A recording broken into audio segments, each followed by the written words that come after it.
What is going on, guys? It is your boy TKD once here, back in PlayStation Source, and this is of course Road to PS5 episode 4. With me, of course, my luxurious co-host, the ArachKnight. How are you doing, good sir?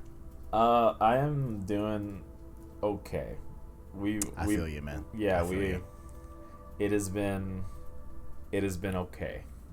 Yeah, I feel you. Well, you know, man, from co-host to co-host, you're a lot stronger than you think, my boy. Just know that, bro. Hey man, Final Fantasy be hitting different right now. You're as strong as the PS5. Damn! Wow, that was horrible. That was horrible. The Xbox One is stronger, dude. No, the PS5. Xbox, the Series X is stronger.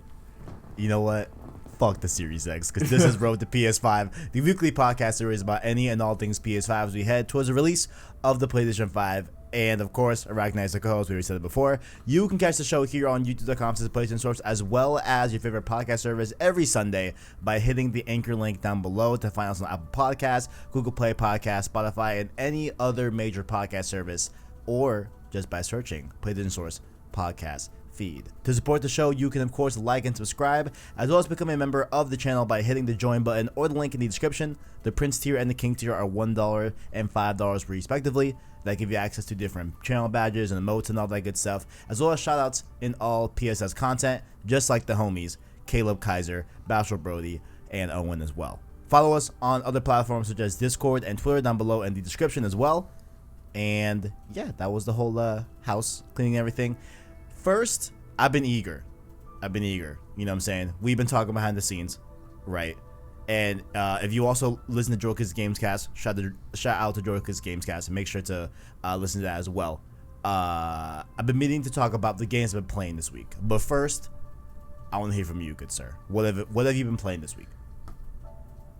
I just played a lot of Pro Skater yesterday. Ooh, okay, that's good. Okay. So that, of course, is the remake of Pro Skater 1 and 2. Mm-hmm. How are you feeling about that? Give me the overall rigmarole. What are your impressions? What's your history with the series? All that good stuff. I never really played the Pro Skater games growing up, but I did play a lot of Thug and American Wasteland. Okay. I played a lot of Thug, and I don't like since I don't have a very in-depth history with the Pro Skater series, it's harder than I remember, or maybe I just thought I was a lot better than I was.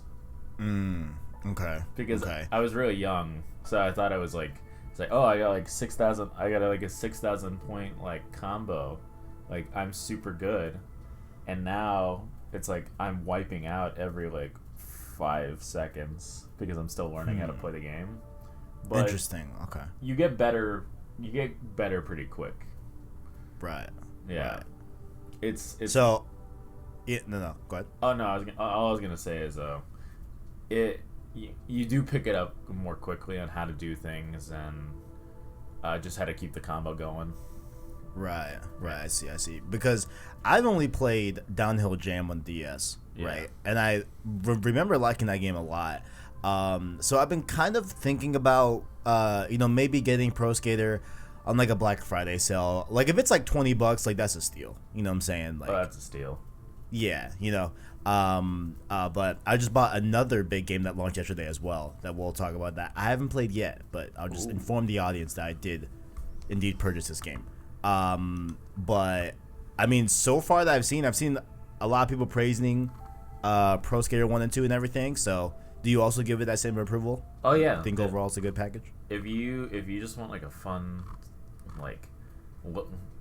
for lack of a better phrase, low stakes just skateboarding game, just something chill to listen to the soundtrack and have a good time with, yeah, definitely go with Pro Skater. It's a fun time. I love skateboarding games. The Tony Hawk games I wanted to get into skateboarding because of them. But then I fell once on Arizona summer street. Oh my god, ow. Which, for those that don't know, that's essentially hell. Yeah. I was wearing a t-shirt and shorts, and I fell, and it was burning hot, and I was like, you know what, never again. Yeah, that's essentially a literal stovetop. Yeah. in some instances, like literally. You can cook an egg on it. You really can. You really can. People don't believe me, but there's plenty of content out there. Yeah, you can. Of people going outside, going on their sidewalk, and suddenly set up eggs in like 2 minutes. It's true. All of it. But yeah, I've never been into skateboarding. What it is, honestly, it's really the potential of how injured you could become right upon collision. You know what I'm saying? Yeah. Like I'm a big fan of course the bicycle. You know what I'm saying? Mm-hmm. The scooter, perhaps. You know what I'm saying? I'm down with that. I think the most like dangerous form of fun high stakes transportation I've ever done is probably the rollerblades. Oh yeah, the rollerblades are a classic. I used to be a big fan of those. Big fan.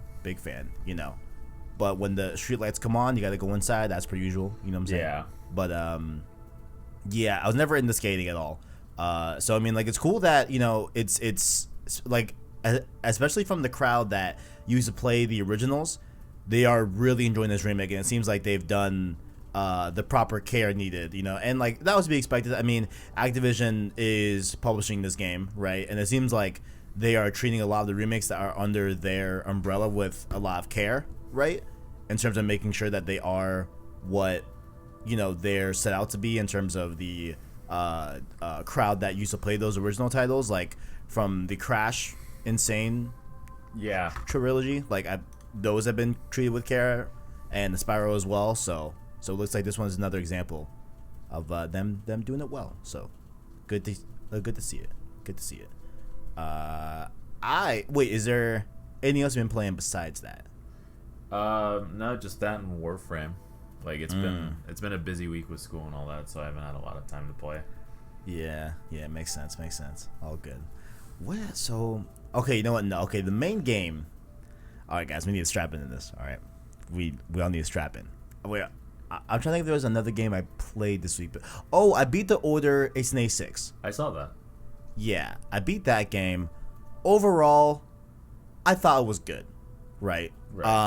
I think that people that like call it like a heaping piece of garbage, I think that's definitely hyperbolic, definitely unfair to the game. I feel like overall, it's a nice 7-8 hour game. You know what I'm saying? There's a lot of really cool concepts in there. There's like a really, really cool time period that they take place in and everything, and a lot of really cool weapons as well in the game overall. I really, really loved the combat in that game, how it felt on the 6 and everything. I feel like it felt really fluid and one of the better feeling shooters under PlayStation's temple of exclusives, honestly. Mm-hmm. Like I really feel like if what I kept saying on stream is that, man, like I wish Order got some sort of like horde mode or some sort of like PvP type of mode. I think that would be fire. Yeah. You know what I'm saying? Like, I think that could have been really good because that gameplay feels that smooth. You know what I'm saying? Mm-hmm. But I think it does fall short in terms of its cutscene to gameplay ratio. I think that there's a lot of cutscenes in the game, and the gameplay is so good that you kind of just want to be in more gameplay, Right. When you're sitting in a cutscene. So I feel that definitely kind of hurts it. Even though, yeah, they are trying to tell a story, and the story is really interesting as well. Like, it's a really cool world, really cool plot and everything, but I also think that, like, the coolest aspect of the gameplay is fighting some of the monsters that you get in Order, but the mechanics to do those, I think, are, like, kind of crappy, and they're, like, really just, they feel undercooked, Because it's literally, like, all right, you face this one monster, and you have to do this one technique, and this is the only way you'll ever do it throughout the whole game. And it's like, and it just feels really janky, It wasn't the craziest, type of combat, and it felt really like tutorial-esque, even on the last encounter of them, And I feel like they could have mixed up and done something a little bit like a little bit different overall to the combat. But overall, I mean, I enjoyed my time with it. That was fun and everything. But and if you want to watch the whole stream series, it is up on the channel on a playlist.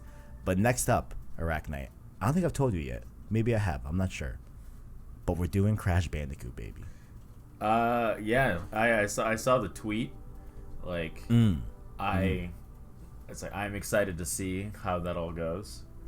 Listen, I'm a little scared, all right, because Christian is telling me that, look, Crash 1 has some God of War 1 vibes. If you guys don't know about the God of War 1 stream, look at the last stream for God of War 1. That was me being pushed to my limit. Like, to the limit. What you know happened? what I'm saying? Like, what happened that was so... Dude, like... it's just the last, like, 2 boss fights are, like, complete bullshit. Like, bullshit. I was stuck in them for, like, 2.5 hours straight. Like, it's, like, 1 in the morning, bro. Like, and I'm the type of gamer where, like, look, if I can see the end in sight, I'm gonna plow through it. You know what I'm saying? Like, I don't want to stop. You know? I did the same thing with, like, Red Dead 1, and I believe Red Dead 2 as well, where, like, if I can, like, feel that the end is in sight and we're doing, like, the last final push, you know, I want to just see it through. Like, I don't want to stop. You know what I'm saying? I don't know why I'm like that. It's kind of weird. But, like, with, like, my last play session with Red Dead 1, it was, like, 10 hours straight on, like, a day off. You know? You just get shit, like, I just want to see it through. And, like, Red Dead 1, like, wasn't hard, but, like, God of War 1, it was, god damn, it was so difficult at the end, bro. Like, damn. I didn't think Crash, like, I don't know. I don't know how into platformers you are. Generally speaking, yeah. I mean, like, I'm definitely familiar. I want to call myself, like, a savant of it, you know? Or like, a higher tier platformer player. But, like, I've definitely played my fair share of them. Like, I understand platformers, you know? But... Like, there are moments where it's more difficult than others, but I like I said, I've been replaying it. Okay. And it's not that bad. Like, okay. At least in it, like, but I also have played through the Insane Trilogy before, so I have that familiarity. But the first time I ever played it, I don't know if it was just because I was younger, but I had a bit of a harder time with it. Okay. So there are some times where it'll push you, especially if you try to go for the platinum. No. I mean, that's not on the cards yet. I just want to do it. I just want to do a stream series because Crash 4 is coming out. I'm very interested in getting that. You know what I'm saying? Yeah, I will. So I feel like it was time to do the Crash series, you know, leading up to next month where we get Crash 4. So it's like the time trials are what really, like, push my limits, but so, like, they're not too bad. There are some parts in Warped that I'm not a huge fan of. Okay. Like, there are some driving sections, but other than that, it's fine. Okay, I see. Yeah. I think you'll have a fun time with it. Yeah, that, I mean, also, I mean, what could also potentially happen, right, is what we saw in God of War 2018, where I remember a part that I got stuck on for a while, not, like, too bad, but definitely a while in God of War 2018 was right before you have to get Mimir's other eye and then go into the serpent and everything. Yeah. That challenge room. Mm-hmm. Do you remember that? Yes. Yeah. So I remember when I first played that was pretty tough. I beat it in one go on stream, and people were like, "What the fuck?" So I think that because I went through God of War 1 and 2 and 3 and those insane hard parts in those games, you know. That being, of course, the worst one, God of War 1, I think maybe there's a certain, like, you know, overall gamer score that I've improved on, perhaps. Yeah. And maybe Crash 1 isn't going to be that bad. We'll see. I'm excited, though. We'll see. So there may be rage moments in those streams, which, you know, I get sweaty, palms get sweaty, mom spaghetti, you know what I'm saying? There's a lot of, you know, me just standing up, I'm pacing back and forth. It's a very stressful time, but I can't wait. But let me tell you another game, ArachKnight, that I've been really stressed out about. You know what I'm saying? Hurt, if you will. Pain, if you will. Pain.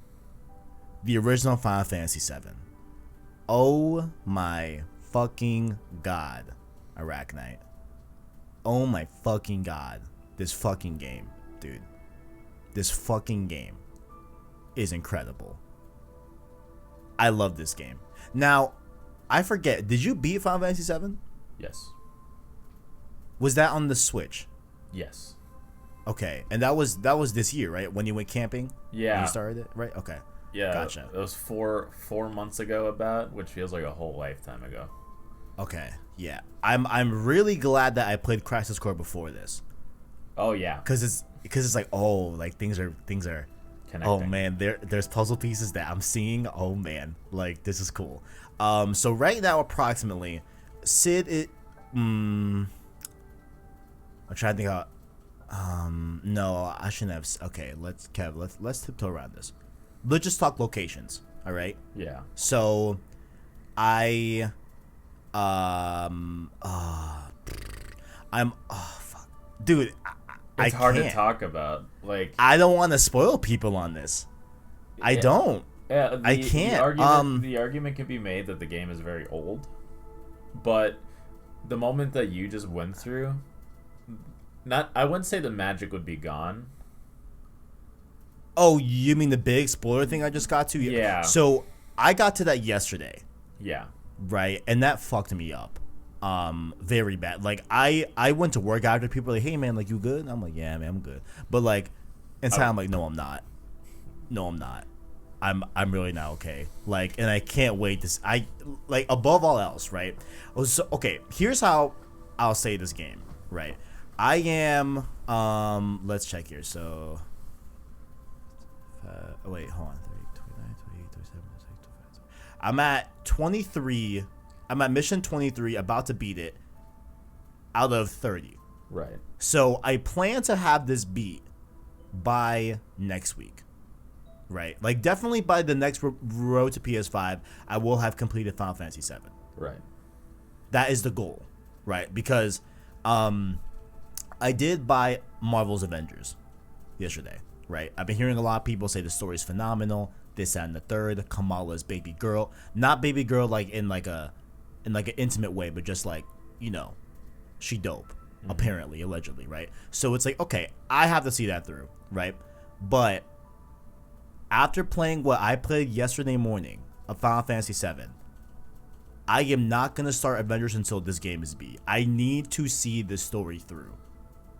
So I am on full Final Fantasy 7 mode. Like, I have to see how this goes.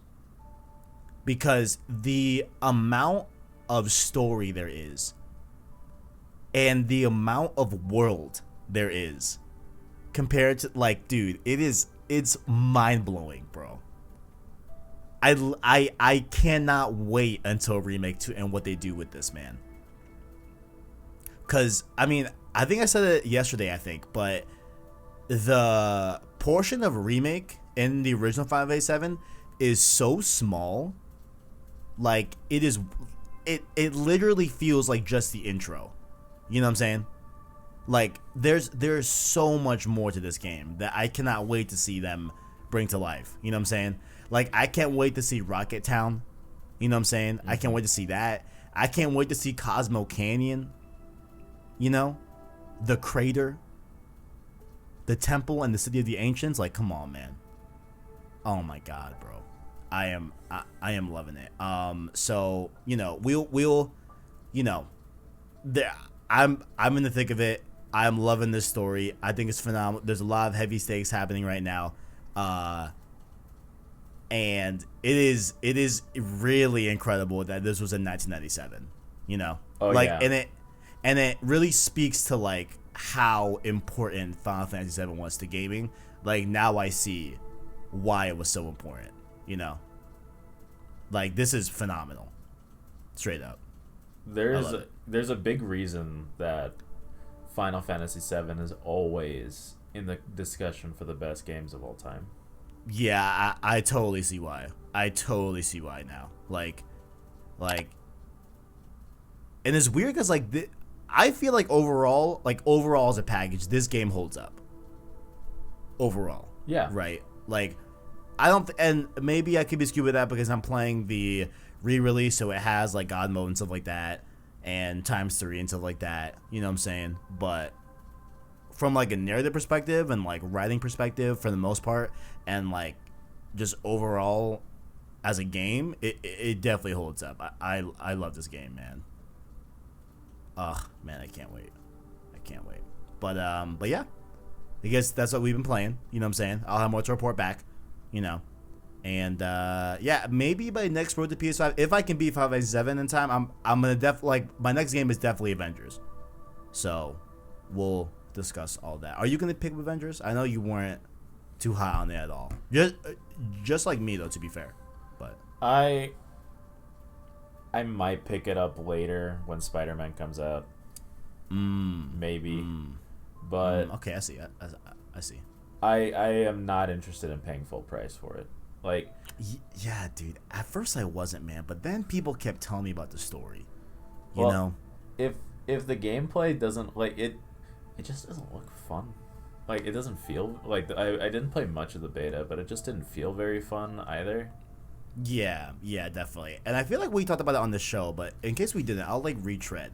Like, first blush at the beta, I was definitely unimpressed and definitely turned off by the game, you know.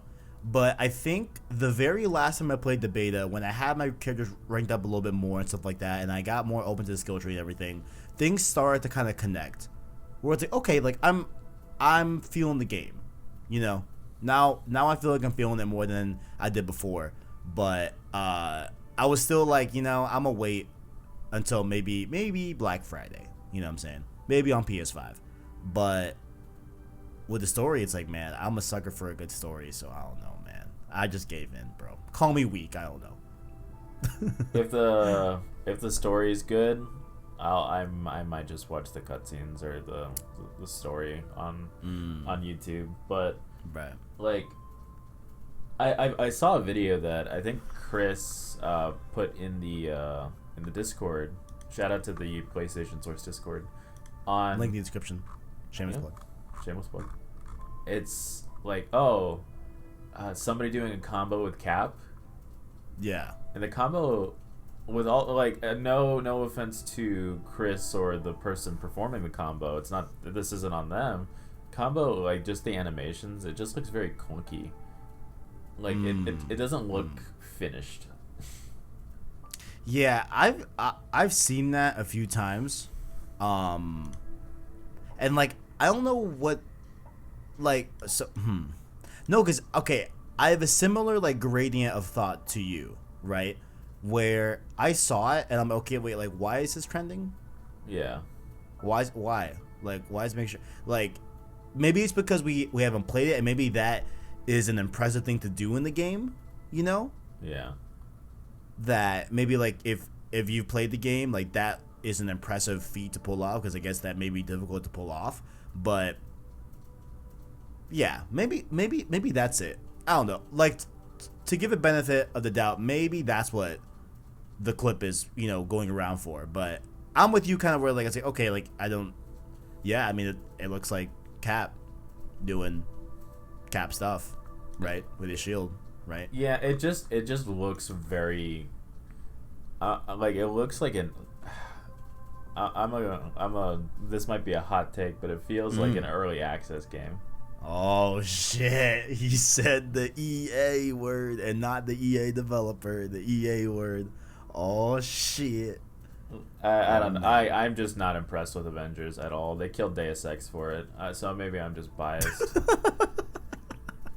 Look, man, I'll report back. And also, I mean, Crystal walked away from Tomb Raider to do this game.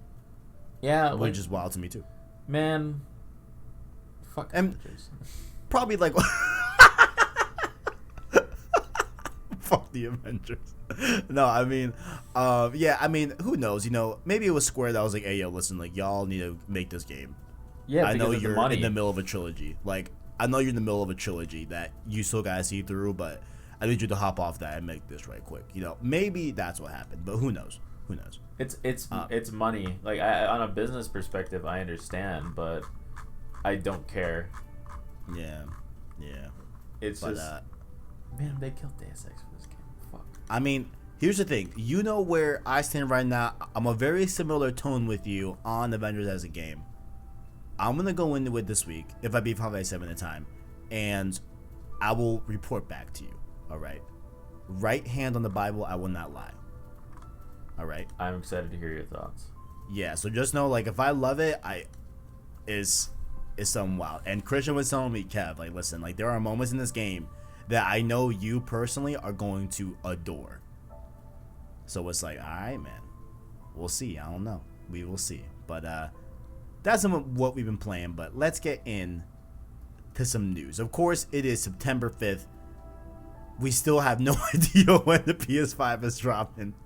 We have no release date. We got nothing. And it's September. Honestly, ArachKnight, honestly, hear me out. What if the PS5 is fake? Well, I would get up and I would walk. I wouldn't even stop my recording. I would just get up and walk out.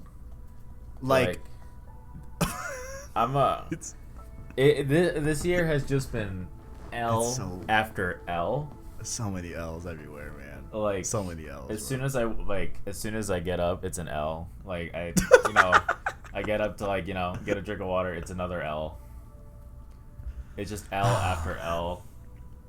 And fucking I am at my limit. I legit cannot wait to tell my kids, like, 2020 was fucking wild. Like, y'all don't understand. Like, it was crazy. It was crazy. But let's go into these topics here. You know what I'm saying? First up here, there was a financial report with PlayStation, and they were just talking about, essentially what it is that they said this quote that really got a lot of head stirring. They said, quote, wait, where is it? Here it is. So this is, of course, from Push Square, link below in the description if you want to follow along. They were on a financial report, and they said that they are willing to invest in or acquire companies with, quote, abundant creativity and cutting-edge technologies to help build up worldwide studios. So it does mention in Insomniacs Games is one of such purchases that it made recently. Of course, that was last year, I believe, if I remember correctly. Ensuring that the, quote, longtime partner continues to make titles exclusively for PlayStation. So it looks like essentially they're looking towards more studios and are still, like, on the market, you know what I'm saying, scrolling through OfferUp, if you will, to see what other developers would fit nicely into their first party portfolio. Damn, I can't talk. So out of all the devs out there, ArachKnight, what is the one that you would want the PlayStation to buy?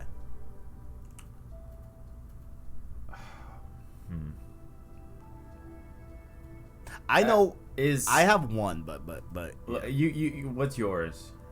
Okay, mine, honestly, I think a great purchase would be Blue Point Games. Really?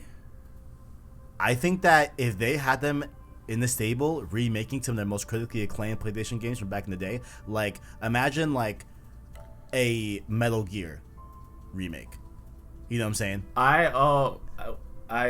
I was thinking, aren't those the guys that, like, ported PUBG? No.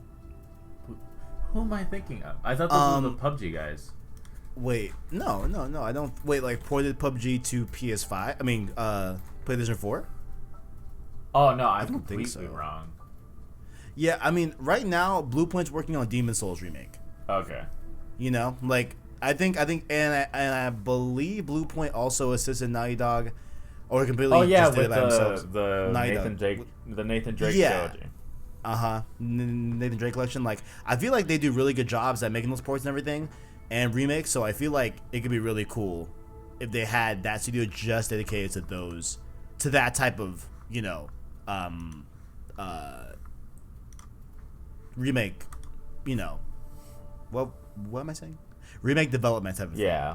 I think that could be really cool. I think that'd be a really smart purchase as well. It seems like Blue Point is already really in bed with them anyway, so I think it would be really cool. Like, it feels like a similar vein of, like, in Insomniac, where they had Ratchet and Clank, you know what I'm saying, so many years, whatever, and they already had a really close relationship with PlayStation, so I feel like it would just make sense if Blue Point was the one. But right. Here, forget sense. Like, what would be yours? Now that you're talking about it, I do agree with Blue Point. Also, is it okay if I go grab a quick drink? I was a lot thirstier than I thought I was. Yeah. Right. Go ahead. That's cool. Yeah. I don't think I'm trying to think of another one too that like might be interesting. If not Blue Point, you know, listeners, now that's just me and you. There was, of course, back when WB recently, and they did call this off, where they were putting up some of their studios for sale. Like those being, I mean, they were trying to sell, I believe, their whole WB Games branch. So that has the developers of, oh man, I forgot who makes it, but Mortal Kombat. Oh, I forgot the studio name that makes Mortal Kombat. Shit. But them, it had, of course, Rocksteady as well involved. It had WB Games itself, who, of course, those are making Suicide Squad, Kill the Justice League, and Gotham Knights respectively and stuff like that. I think that would have been interesting if PlayStation got them. I feel like that would be too big as well. Like, I feel like that's a lot of studios to undertake at one time. You know what I'm saying? And, like, who knows if their IP that they are working on would even transfer over to that purchase as well. Like, Rocksteady doesn't own like Batman or whatever, and like neither does WB Games. Like it's a licensed IP type of deal. You know what I'm saying? So who knows if that game IP would even be attached to those studios in that purchase? But I think that could have been probably interesting. I wouldn't have wanted it at the end of the day, but I think that would have been interesting. I think a studio that Microsoft acquired that kind of wish PlayStation got early on was I'm forgetting the name of it. Oh my god. Hellblade, Hellblade. Senua's Sacrifice. Whoever developed that, let me know down in the comments because I'm an idiot. I forgot the I dropped my PS2 controller. I forgot the name of that studio, but I would have liked to see them be purchased as well. I think that could have been really cool. Definitely for sure would have been interesting. I think Drinkbox Studios would be a really cool grab as well. They make Guacamelee and stuff like that. I think that would have been really neat. Oh, the one that, you know what? No. The one that I would love to see bought, is the developers behind Returnal currently. And they did that one, oh my god, that one PS4 exclusive that was early on. What is it called? Returnal. Hurry up. Housemarque. How can I forget Housemarque? I would want Housemarque to be bought by them. Really bad. You know what I'm saying? Even though now, you know, they're really in a transitional period where they are doing more of a third person type of more modern game design and more of modern games as opposed to that top-down like action arcade shooter and stuff like that. I think it would be really cool to see them, you know, maybe do a mix of both. You know what I'm saying? Like maybe, you know, have the top-down type of type of old school arcadey games like that, while also doing a third-person type of shooter and stuff like that. And like they were also working on a battle royale as well. I think that could be a really cool studio. And I just love Housemarque's design. Like, I love the way they develop games. I think they're really good at it. I think they have a really good itch for, you know, that like arcade, fast-paced type of game overall. So I think I heard the homie ArachKnight back. Hello. How we doing? Listen, if you need me to ramble for like half an hour, I can figure it out. just no, I can figure it out. No, the thing is, like quick tangent. I had like the Boys season 2 released yesterday. God, I haven't watched the first episode, bro. Is it fire? Of course it's fire. It's so good. Season 2 has been really, really good so far. The first 3 episodes released so far. It's not the whole season. I thought they were doing week by week, episode by episode, but they did the first 3? They did the first 3 and then it'll be week by week. So Okay. Interesting. My friends and I had a watch party kind of deal where we would all, you know, we on Discord or whatever, we'd all watch it at the same time and react, like, you know, just like as if we were all hanging out. Right. So. Right. Yeah, I ordered a pizza. I was just chilling. Yeah. I feel you. Sodium. goddamn, I've drank like 3 hydros in the last like 3 like full ass like 64-ounce hydros in the last like 18 hours. I mean that, but also, you know, listeners gotta also understand that we are once again on hell. Like we're in the desert, so shit's hot. You know what I'm saying? But I forgot. Did you say the studio that you wanted PlayStation to buy? Yeah, no, not yet. I'm not too familiar with what studios that Sony already has. Like, I'm sure they already have a deal with Sucker Punch. And I thought they had one with Quantic Dream. I thought Quantic Dream would have been a good pick. Yep. I gotcha. So Quantic Dream honestly is a great pick because Sucker Punch is already bought by them. They've got bought back in 2012, I believe, right after Infamous 2 came out. Yeah. So they've been acquired for a long time. But Quantic Dream, they had a 3-game deal with them, which was Heavy Rain, Beyond Two Souls, and Detroit Become Human. Right? Heavy Rain those is were so good. What? Oh no, sorry. I was just my love for Heavy Rain, as goofy as it is sometimes. I love that game. Dude, I've been meaning to play Heavy Rain, bro. Like I still haven't played it yet. Because I love Detroit. If I can request any stream series at all ever, oh shit, it's Heavy Rain. Are we gonna do a Quantic Dream stream series? Yo, I'm fucking down. Beyond Two Souls is a bit of a rough ride. Yeah, I hear Beyond Two Souls isn't the greatest, but I loved Detroit Become Human. I played that back when it came out. I thought it was great. Shout out to the homie Owen. It's his game of the generation. Totally can see it. It's a great game overall. So they had the 3-game deal with them, but now they have, you know, been vocal about, hey, we are now going to be, you know, just independent. We're going to release our games everywhere and stuff like that. And I don't know if this is correct or true, but I think remember hearing that there was some kind of drama going on between them two for some reason. I'm not sure why. I'm not sure if that's even true, but I think that the chances now, again, I told you, just no matter what, like if like, you know, let's suspend disbelief if there's reasons why they wouldn't be bought by them, but I don't think that's like, I think there was some drama that would allow that to not happen ever. I forget why, or maybe that's even true. I don't even know if that's even true. I really forgot if I'm thinking about something else or what, but that'd be a good grab though. I think that'd be really smart to have a narrative driven, you know, Telltale-esque type of studio that is doing those things. You know, I think that could be a really, really smart move for them. I think it'd be a great way to diversify the portfolio at PlayStation, as opposed to just have every other exclusive being, you know, a major third party. Not third party. A major third person action adventure game. You know what I'm saying? The founder, David Cage. Yes. Excuse me. Mentioned that he doesn't want console exclusivity anymore. Right. Like, the only reason that they worked with Sony for so long is funding.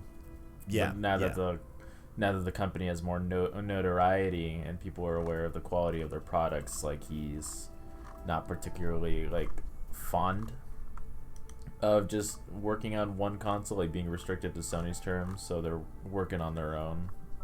Yeah, no, I mean, I think that's very smart. It makes sense overall. You know what I'm saying? Like, let's you know, keep reaching the top, if you will. Like, even if we have to use the notoriety that we gained off of PlayStation, and that probably wouldn't have happened without PlayStation's funding, but nonetheless, like, they are the developers. You know what I'm saying? And so they were able to use what they were given and make a name for themselves overall. You know what I'm saying? Like, Quantic Dream is a name. David Cage is a name, you know what I'm saying, in the game sphere. So, I mean, I think that's a really, really smart move. So, overall, yeah, I'm totally with him on that. But I think that'd be a good grab, though, honestly. I feel like it was definitely, like, a bit of a blow to see PlayStation, like, not kind of double down on them. And you got to assume that maybe there were offers made on the table, like, hey, like, do you want to become a first party? But, you know, I commend David Cage for going out there and you know, trying to make it happen. So we'll see. I'm definitely eager for the next Quantic Dream game for sure, but we shall see. Is it on PS5? We'll see. I don't know. Who knows? Probably. But you know what will bridge from PlayStation to other platforms is of course PC, right? Mm-hmm. Earlier in the year, around the summer, we got Horizon Zero Dawn on PC. As far as I'm aware, I know it launched pretty broken. Did you buy Horizon on PSP? Not PSC. What the fuck is that? PC? I did, and then it was super broken, and then I returned it. Oh, so you returned it. Okay. Yeah. I was gonna see if like they made any significant patches to it and it runs smoothly now or what. But if they have, I am not aware, but I returned it and then haven't rebought it since. And so it's like whatever. I'll just buy the PS5 port when it comes out and replay it there. Right. I mean, hopefully, if you own it on PS4. Oh wait, do you own it on PS4? Yes. Yeah. So hopefully they should be able to just be playable on PS5, and they'd give. Man, imagine if they fucking charge for PS5 updates for PS4 games. No way. No way. No way. Hopefully not. Yeah. Damn. We'll see. I'm pretty sure they won't. But regardless, in this same financial report, they did state that they are going to continue to explore continue to explore the expansion of its first-party titles to PC as it looks to, quote, promote further growth in our profitability. So that's pretty much the gist of it. More PlayStation games are coming to PC. ArachKnight, how do you feel about this whole thing? This is a very touchy subject. A lot of people have a lot of harsh feelings about this. What are your thoughts? I don't understand why people are so pissy about it. I agree. Like, I agree. I don't know what kind of superiority you think you have over buying a console, but hey, man, like it's a video game. Like it's like, oh, I bought a PS5 just to play it. Like they need to make the choice I made. It's like, or you can just like let people do things. So here's my whole coin. I'm somewhere in the middle, right? In terms of like, I think that it should be looked at from a case-by-case basis. Like, does this game make sense to be on PC? You know what I'm saying? Like, number one. And for the most part, probably all games make sense to be on PC. You know what I'm saying? Like, I'd be hard-pressed to find a game that wouldn't make sense on PC. You know what I'm saying? Number one. Number two is that I think that with the Horizon, like, if we look at the Horizon Zero Dawn example, right? Horizon Zero Dawn has been on the market at that point for over 3 years. Yes. Right. It has pretty much extinguished, and probably a long time before that, all of the bulk of its potential sales, right? Like, who's really clamoring for a Horizon Zero Dawn copy on PS4, in 2020? You know what I'm saying? Like, if you have expressed any interest in that game, you probably have already played it, right? And maybe there's a little bit of a sales bump when they announce the sequel, perhaps, in the PS5 reel, but I don't think it's too outlandish to say that overall, the bulk of the sales have already been sold on PS4, because it's been on PS4 for 3 years, right? So my thought is, why not bring a game that has extinguished the bulk of its sales on PlayStation 4 and bring it to a whole other platform? The game's already developed. The game's already done, right? So I can't imagine there's much work that has. I mean, now that we see that Horizon Zero Dawn didn't work out the best in terms of performance, that maybe they should have spent a little more time on that to bring it to PC. But I got to imagine that the overall time to port an existing game can't be anywhere near the amount of time to develop a whole game from the ground up on PC, right? So from that standpoint, bring it to PC and the sales that you'll garner from there, because you can recharge it for $60. It's a whole new platform. So all of that extra money is all revenue and all profit going into PlayStation's pocket directly. You know what I'm saying? Mm-hmm. It's like, yeah. So I think, number one, definitely win-win. I think it makes sense from that standpoint to not only garner up a new revenue profit, but hopefully entice some of the PC players that, hey, if you want to play that sequel, you gotta buy a PS5. You know what I'm saying? Mm-hmm. Of course, there'll be some that wait, but I think that's a pretty straightforward plan there. I think it gets muddy if we ever see day one games on PS5 launch on PS5 and PC.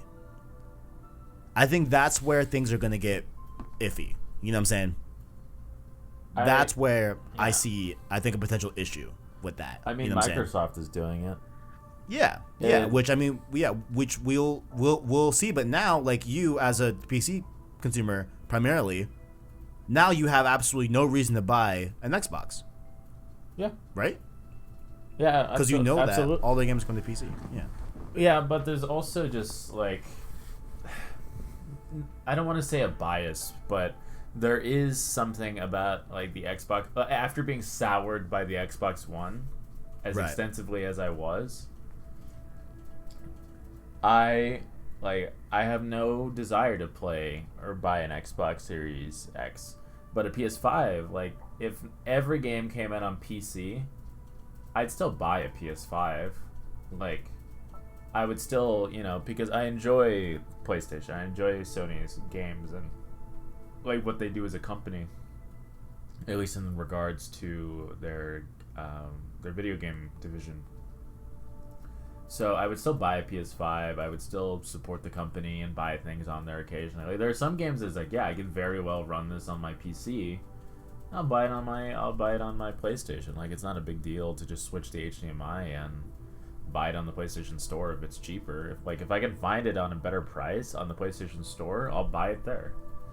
And I'll just, switch from HDMI 1 to 2, or now since I have my capture card, just open an app and then play on the PlayStation, which is what I've been doing. I did that with Devil May Cry, and I've done that with a few other games that I just found more, like, on Steam I would pay like $60, but on, like, let's say if it was free for PS Plus, then it's, free. So it's like, of course, I'm not going to pay $60 when I could get a product for free. Right. So right. Yeah, no. I see. Even if they released everything on PC, like day one, after Horizon, they're going to have to earn my trust back. Right. Yeah. Okay, I see. Interesting. That's honestly a very interesting point that I never thought of. So, like, you're just happy, like, even if they start bringing PlayStation games day one to PC, right? Yeah. Like, you're so happy at least to have a different platform to interface with in terms of, like, sales and, like, and be able to choose the best value wherever it's at. Like, you know what I'm saying? Yeah, there's, like, I know crossplay is still becoming a more prominent feature in the world of like products. It's still like kind of like, I know that Modern Warfare did it pretty well, at least for the most part.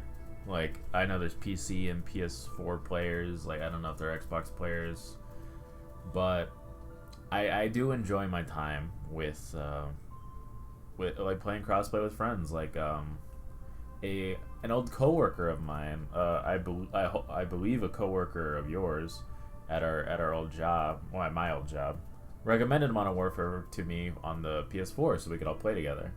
I was like, yeah, I have Modern Warfare. We never ended up playing together, but she's playing it. But it allows it, like, with crossplay still becoming more. It's still under development for the most part. Like, people are still figuring it all out. Like, it's nice to have. It's like, oh yeah, all of my friends are on PlayStation, so I have a PlayStation so I can play with them. Or, like, factions too. So, like, it's like, if you get it on PC, you can only play it on PC.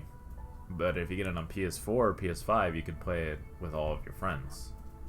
And I can stomp everyone.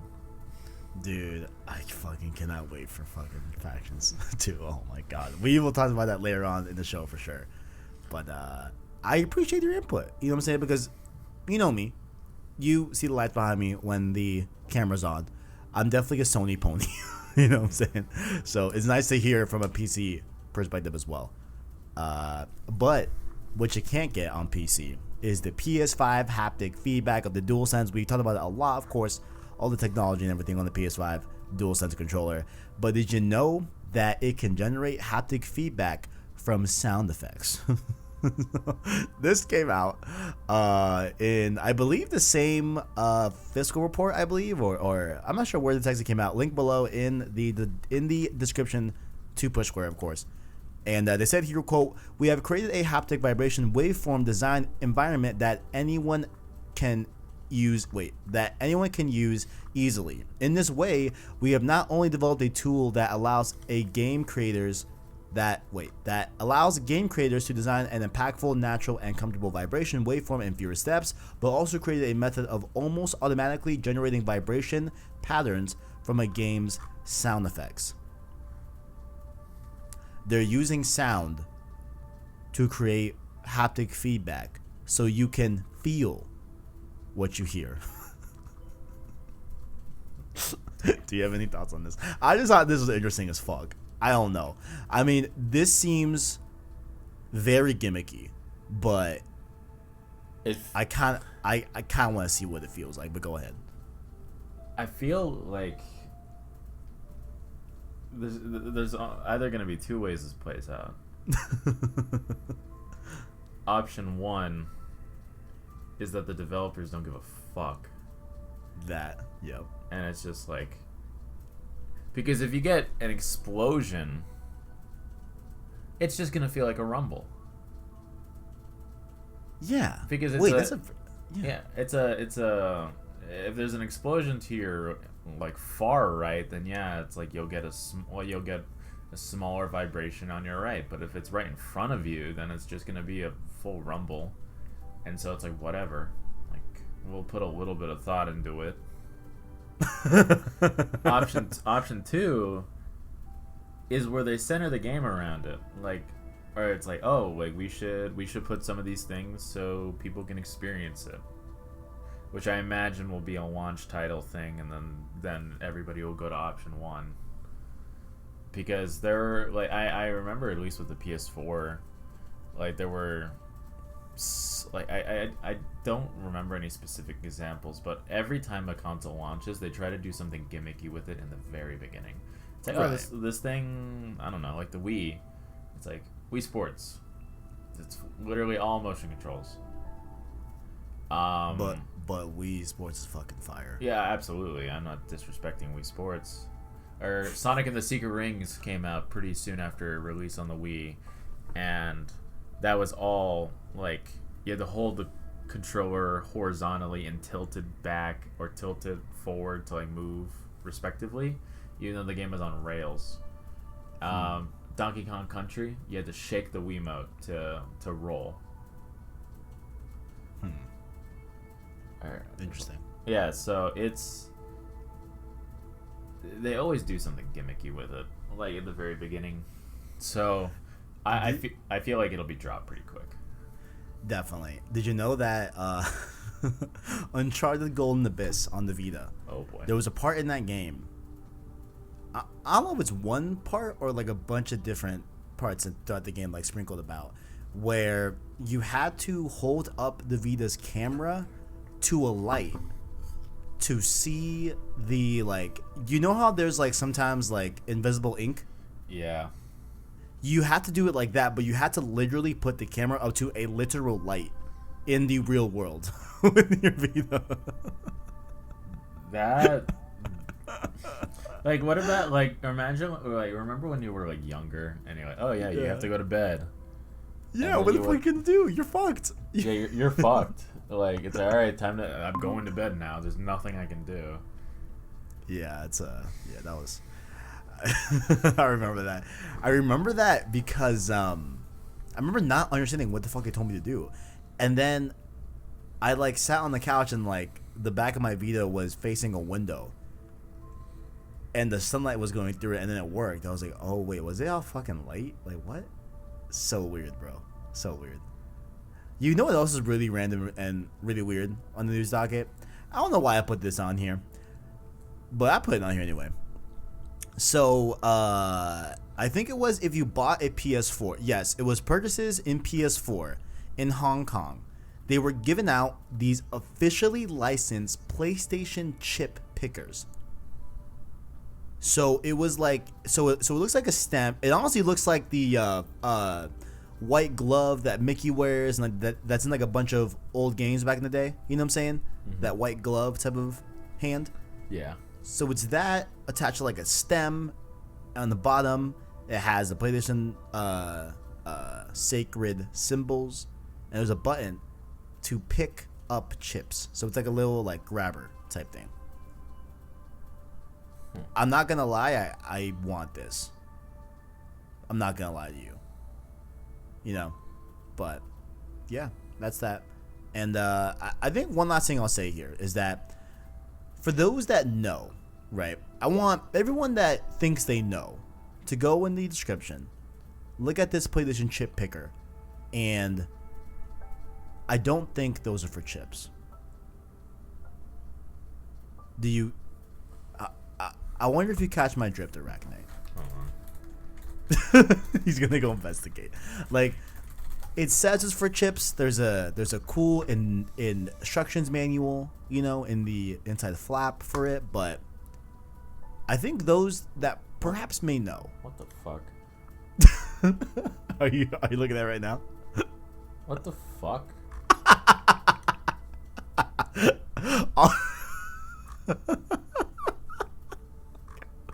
I don't know, bro. This is the weirdest thing I've seen. This is like on the same level that when Xbox were making like shower products. You know what I'm saying? Like that body wash. Yeah. Like, you know? Fucking. What the fuck? Now, what is this? It's a chip picker, but just get a fucking napkin, you Neanderthal. I'll tell you off stream off recording if you don't know what I think this is actually for. But if those that know, I think that's a lonely quarantine, I guess. God damn. I suppose. But last thing we got here, this one hurt my feelings. This news article hurt my fucking soul, right? It has came out that I don't know if this is actually confirmed, but so here, I'm just read here from the official article here, Push Square, link below in the description. The website was reporting on how older Astro headsets will work on the PS5 and confirmed the tidbit. In order to accommodate players who have an older pair of headphones, the company will be releasing an HDMI to optical audio splitter that will allow your headset to interface with PS5 with no additional firmware needed.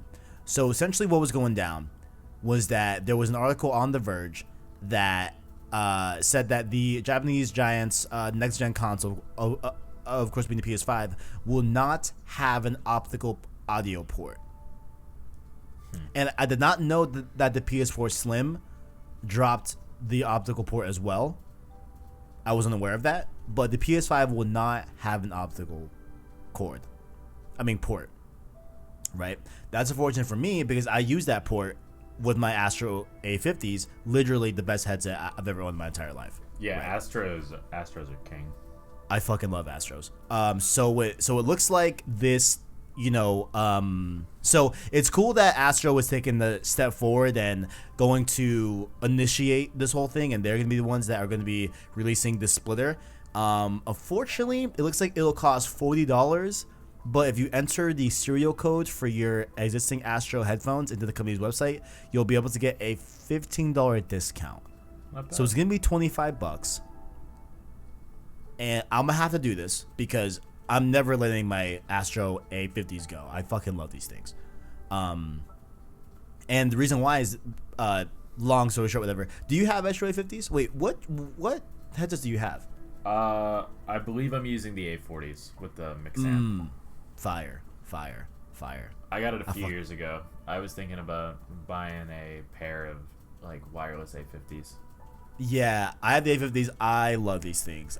They've never done me wrong. I love these to death. They're so comfortable, for long periods of time. Like I wish I had an Astro sponsorship because I literally will stand by the Astros. Like I love them. Oh yeah. I'll rep them every time somebody asks me about a headset. It's like, oh, what should I get? It's like if you have the money for, like, if you're willing to drop like not even like a horrible amount considering how much some headphones are, but if you're looking for something with a lot of versatility, because I can use these on my phone, I can use these from my PlayStation, on my computer, the Xbox when I used it, and it's just like these things have a lot of versatility. Like, I'll wear these on vacations, like on long drives. These are my headphones of choice because they're super comfortable, and they're just super reliable. Like, I've never once had a problem with these things. Like, I like, these things have gone through a lot of, I don't want to say abuse throughout the years. I didn't know you were gonna say abuse. And they're still holding up pretty well. Like, I'm just clumsy. It's not like I'm throwing these. Right. I'm just very clumsy, so I forget that I'm like wearing a headphone wire. Like, it's a wired. So I'll like, my sister or whatever will say, like, hey, yeah, we need you downstairs. Like, cool. And I'll walk out without taking off my headphones, and they'll just fall off my head and fall on the ground. And it's like, oh, I forgot. I'm an idiot. And then I would just put them on my desk and leave. And they're still good. Like, they have magnetic size. Oh, how'd I get to repping Astros? Astros are good. That's basically... This is becoming an Astro sponsorship. I am going to clip this out and be like, listen, this was done unpaid. Like, imagine what we will do if we're paid to talk about it. Oh yeah, I'll stream every other day. I'll stream 5 days a week. I'll have a big ass Astro logo in the bottom right or whatever. Like, I'm wearing the Astro t-shirt. I don't give a fuck. Like, facts. I'll put an Astro like sticker on my Hydro, and I'll take sips of water every 5 seconds. It's like, oh yeah, shout out to Astro. How'd the sticker get here? Oh shit, guys. Well, anyway, wow. Use my promo code. But yeah, no, I love Astros. It is unfortunate that, so I guess I want to put it out there for those that have Astros and use the optical audio port, because I use it that way. So my A50 station plugs into my PS4 via the optical cord, and I have the USB running into my Mac. That way I can listen to Discord while hearing the game audio as well, because it's two different inputs, streaming into one, right? But so technically I don't necessarily need this to work on PS5, right? Because the A50 station can just be plugged in via USB into the PS4 and work fine, right? But if I do that, I can't hear Discord at the same time. That makes sense? Yeah. So I'm gonna have to get this dongle here to be able to get a optical output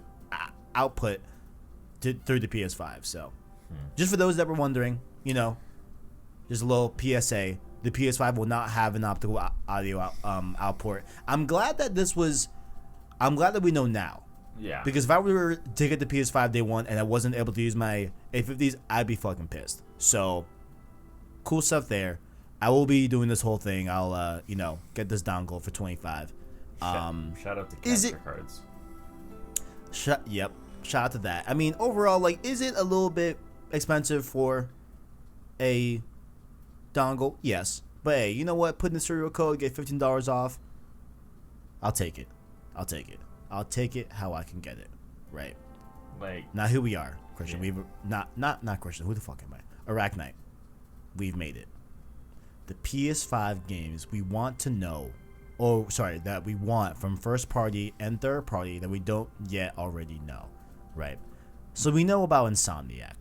They're doing Spider-Man, Miles Morales. They're doing Ratchet and Clank, Rift Apart. You know what I'm saying? Right. We know that. But what about the other studios, right? What we got going on? So I want to first go over the first party studios that we haven't heard from yet, and then we'll go into fun territory where we'll just go off the rails, just any game that we want on PS5. Let our dreams run wild. You know what I'm saying? Sound good? Mm-hmm. Ben's studio. They used to make Siphon Filter. They also made Uncharted Golden Abyss. We gave a shot at that earlier on in the show.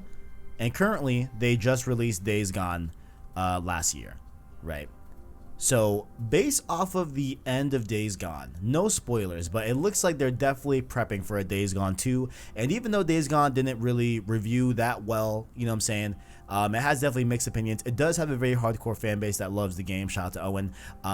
And And generally, speaking, I feel like definitely like Days Gone was a good game. I think it just got shitted on because the day one copies that people that were doing the reviews for the game, it wasn't patched. It just was a totally different game than what we got to play as a consumer. And in spite of all that, it sold really well for PlayStation and Sony. Like, it sold really well overall. So I think that this is primed and ready for a Days Gone 2 and the PS5. But did you ever play Siphon Filter back in the day? No. No? Okay. So I guess if you have any other thoughts on Ben Studio and what you would want to see them doing, but yeah, no, I don't have too much of a history with them, so I got nothing right now. I feel that. All right. Well, Ben Studio is what it is. Glad to see what you do for PS5. Do you have PSVR? I forget. I do not. I have an Oculus. You have okay, so like at least you know about VR games and stuff like that, like a lot more than me. Yeah. So London Studio, they made Blood and Truth, that PSVR game, that came out for PSVR and stuff like that. So it looks like they seemingly are going to be prepped to be making PSVR 2 and making VR games for that.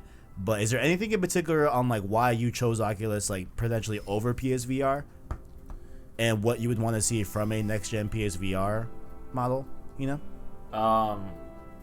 The it's just there's more a versatility with games compared to the PSVR.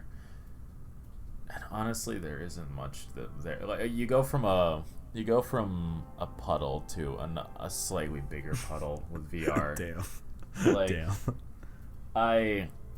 In my own personal experience, I have regretted my VR purchase every day. Really? Yeah. No. Firstly, I just get motion sick, and it took some while to get used to. Oh, I see. So I got used to it. And then there are just not a lot of games. I played 2 games that I enjoyed and I had fun with. And then I was like, great, okay, I've spent $60 on games and $500 on this headset. And it's right here. It's just sitting on my table, not doing anything. I haven't used it in months because there's just nothing to do with it. And I dropped my controller on my carpet once, and it broke. No. I dropped it. I didn't throw it. I dropped it. They're built like shit. They're super weak. The most important part of the controller is super flimsy and weak, and it broke. So I had to buy a $70 controller again. The Oculus one, right? Yeah, there's a sensor on it that just stopped working. I dropped it maybe 2 feet onto the carpet. Right. And I was like, what the fuck? And then I was like, oh, it's not working. It's not picking it up. And then I threw it. I threw it eventually. I checked it. I was like, all right, it's not picking up. The batteries are in. I got new batteries. I made sure everything was fine. I made sure that I did everything I could to watch videos on how to fix it to see if I could. Nothing was working. Then I threw it out my door. And then I was like, then it was broken. Broken. I was like, fuck this thing. My love for VR is very shallow. I have almost no love for VR. So it's gonna be pretty hard for PlayStation to sell you on the PSVR 2.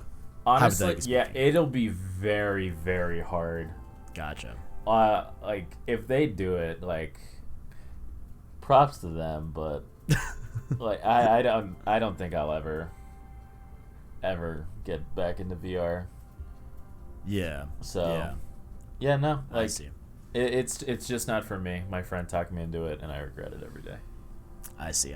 Yeah, I mean, with titles coming to PSVR Vader Immortal, I really want to play as a really big Star Wars fan.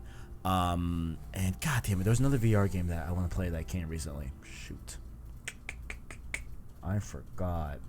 That's unfortunate. Oh, Hitman VR as well. You know what I'm saying? Like, there's some cool stuff that I want to see VR come to, and like, I mean, there's a lot of like really really cool games that are already on PSVR specifically. So I would be. Oh my god, that's the one. Star Wars Squadrons. Yeah. How you could play that? Like, that sounds fucking dope. You know what I'm saying? And as far as I've heard, I think Blood and Truth is a really good VR game. As far as I've heard, I think, for the most part. So I would love to see what London Studio does more of in the VR space, and I think it's really wise of them to have a pretty much dedicated VR studio that is bolstering the PSVR side. You know what I'm saying? Is one enough? Who knows? But I think it's nice that they at least have one studio that's seemingly dedicated to that. You know what I'm saying? So we'll see how that goes. Media Molecule is next up. Media Molecule is interesting. They used to do, of course, Little Big Planet, and now they're on to Dreams. They did, in between those two, they did Tearaway, which is the definitive way to play it, is on Vita. However, there is a Tearaway Unfolded version on PS4 if you want to play that. The inferior version, you know what I'm saying, played on Vita. But they put out Dreams this year, and Dreams is interesting, right?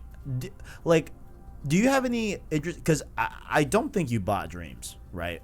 No, I wasn't very interested in Dreams. You weren't? I was not. Yeah.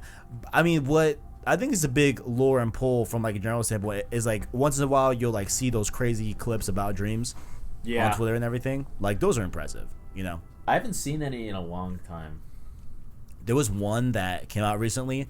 Dude, I almost want to link you right now to show you, but like, it literally, I swear on my life, looks real. Like, oh man, let me see if I can find it on the fly. I don't know if I'm gonna be able to.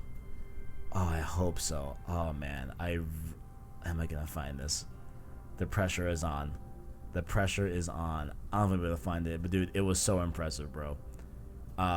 It was essentially like this dude, walking in like this forest type thing, and it looked so impressive. Like, it looked straight up real, you know? Like, and I'm not even exaggerating. Like, oh man, I'm not gonna be able to find this, bro. I'm like typing in anything I can find on Twitter. Oh man, but I mean, while I'm trying to find this, they, you know, did say over at Media Molecule that they are, well, not that they directly confirmed it, but they said that, you know, the obvious next step would be a PlayStation 5 release. So, oh my god, I found it. Okay, I'm gonna DM you right now, and if I would implore you to look at it right now, because that's the most impressive thing I've ever seen, bro. Let's see it. Out of Dreams. Yeah, I just sent you right now. But yeah, so Media Molecule said that, you know, the obvious next step would be PS5, of course, which I'm sure that's definitely gonna happen. And they have said, you know, upon release of Dreams, and like even before it came out, that they have a lot of plans for Dreams, that they want creators to be able to export their dream creations into like another game engine, like Unreal and different stuff like that, which I don't think they have that up and going yet, but I think that could be a really cool next step for that game. And I think they recently added VR support, I believe, so that's really cool right there as well.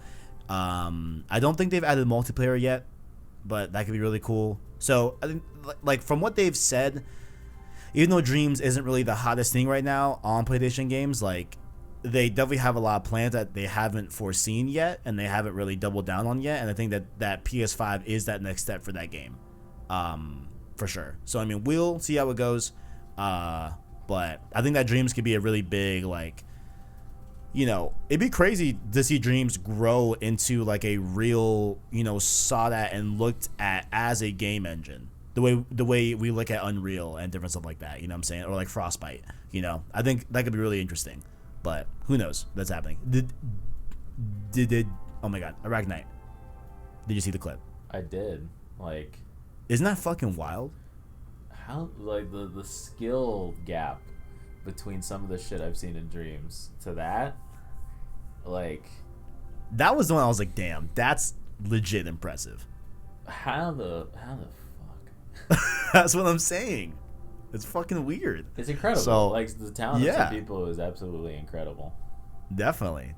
So that one got me a little bit, hyped up for sure. But I think what'll be really smart is if like there was a free client with Dreams that you can play other people's dreams, but to create, you gotta buy the full game. I think that could be very interesting. I think that having like on PS5 day one, if you could go into Dreams straight from your console for free and just experience a bunch of different people's games and stuff like that, I think that could be really cool. Like someone's making a Halo game right now in Dreams. Actually, no, I'm pretty sure they're remaking Halo Infinite, which is really funny. So funny. There's a lot of cool stuff. I just hope we actually see it through, but we will see. Next up here, I'm sure you got a lot to say about this. Naughty Dog. We're aware that we're getting Factions 2. That's confirmed. Right? Kind of, sort of, Kind of, sort of. It's not called Factions 2, but they said that they are working on a multiplayer Last of Us game in the Last of Us universe and stuff like that. So obviously, Factions 2, We're off the heels of Last of Us Part 2. Could we get a Last of Us 3? Could we get a new IP? ArachKnight. What do you want to see of Naughty Dog from PS5?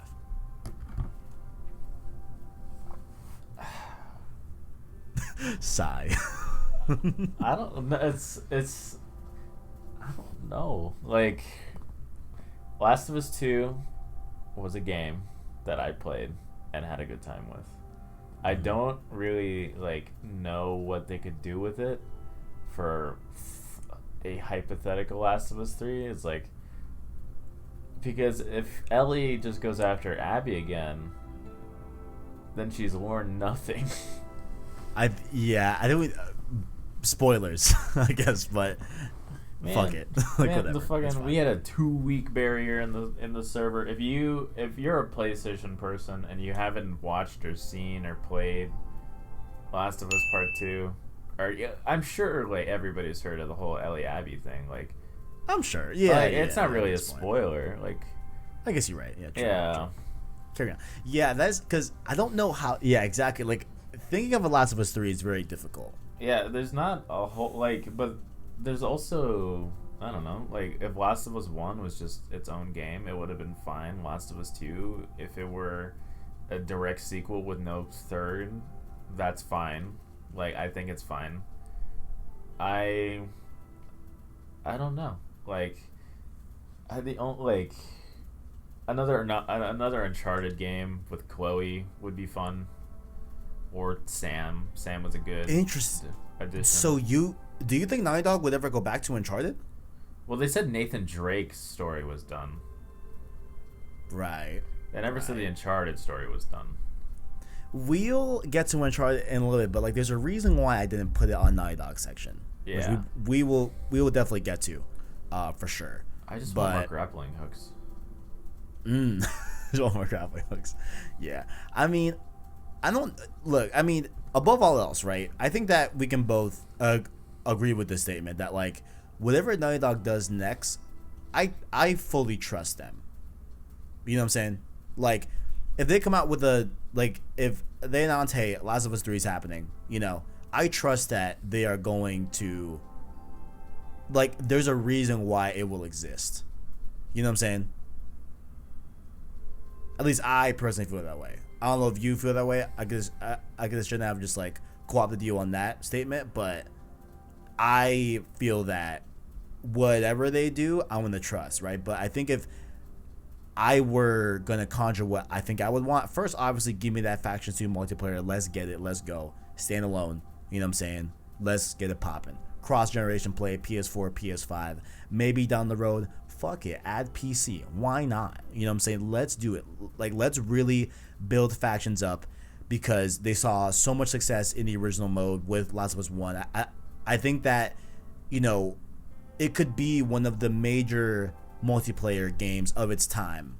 I'm not talking as big as Halo multiplayer back in the day, or as big as COD, or as big as Fortnite, but I think it could be a really popular multiplayer game that a lot of people enjoy. You know what I'm saying? For sure. So definitely put out Factions 2. But after that, honestly, as much as I would love a Last of Us 3, I think I'd really want to see a new IP. You know? Yeah, a new IP would be fun. Like, honestly, I want a sci-fi Naughty Dog game. Like, there's been rumors that they're gonna make a Savage Starlight game, the comics in The Last of Us, like into a real game, and it takes place in space and all that good stuff, and like the future, whatever, all that. I would love that. You know, I think that could be really, really cool for them to do in 4A, and it'd just be really different from like the contemporary, quote unquote, like more grounded game and narrative that they've done with Last of Us and Uncharted, you know, which has been cool the past while, but it's been like 13 years. Yeah, with just Uncharted and Last of Us back and forth. It's like when you put it like that, it has been a long time. Like, and a new IP would be interesting to see from them. True. Like I don't know what Naughty Dog could do. Like like you said, I trust them. I trust what they would do and what they're gonna do with it. Like, so whatever they do, I will support it, and I'll definitely check it out. For sure. Next up here, a smaller studio, Pixel Opus. They're really small. So, you ever heard of them? I'm not sure. No, I honestly haven't. Yeah. I'll just briefly go through them. They released a game called Entwined. It got a shadow drop at E3. I think it was 2014, or 2015, something like that. But that was their previous game before Concrete Genie. They just put out last November. I loved Concrete Genie. I thought it was a really, really cool story. Very, small, just neat, like pseudo coming of age story. Very unique type of art style, I feel, as well. Just really, really cool small game.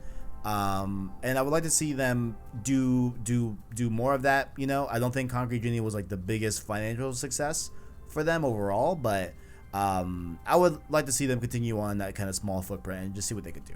Right. Yeah. So, it is what it is. It is what it is. Next up, SIE San Diego, aka Sony San Diego. You know what I'm saying? They, of course, are famous for the MLB games. We did get the announcement, I think it was earlier this year or maybe last year. I forgot when we got it, but MLB is going multi-platform starting next year with 2022, I think that would be. I forgot which MLB game that would be technically, but... 2022 would be next year. Like, it's always just whatever year we're on at one. Okay, gotcha. Yeah, so the next MLB will be launching on Switch and will be launching on Xbox, presumably, as well as PC and everything. So they're going multi-plat with MLB. I think that's a really, really smart move overall. It's definitely going to be interesting.